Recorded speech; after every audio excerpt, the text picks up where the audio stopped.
kely misy mafirasy draigny mandatra dranomasy mahitaraky lamagny sembana mampalaelo kilo ambiantsika re malemy fa tsy ailikilike bakro mahery aintsika jiaby tsisy nagnurokile magny fa io kabaritra znelagna kipetsika ny malemy fatyfineo mitovy amin'olo zeby mamanagna batagna tsara re malemy batagna amsagna kila manazo vatagny batagna tsy lavay tiranitiragna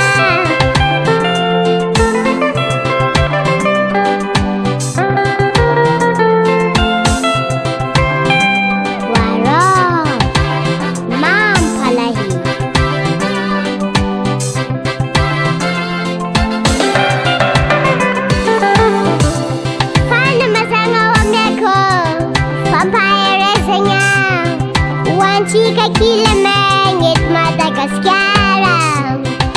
anaty veranjara misara zagnare na miantombonandro na fagnaniagny na tapatagnagna na tsisy tongotra na tambany maso na simbany endrika ana zanaka zagnareo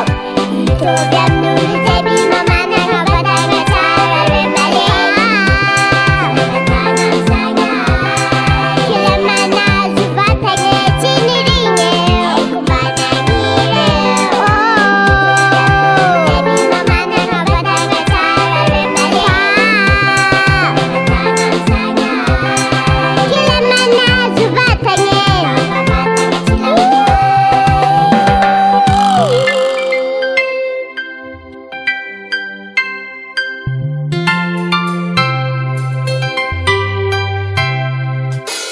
Yeni, fansarotra hita amin'olo malemy eto Madagasikara maro manana asa fivelomana misy mahay asa tanana misy koa ny manam-pahaizana ary mahafinaritra fa misy fikambanana ngeza be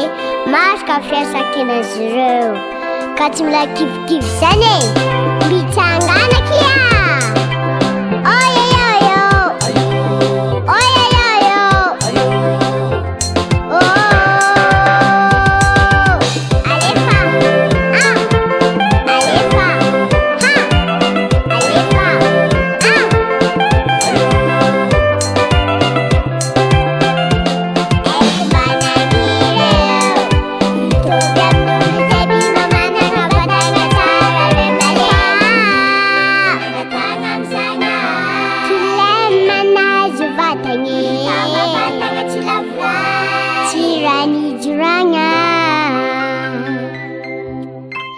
Production.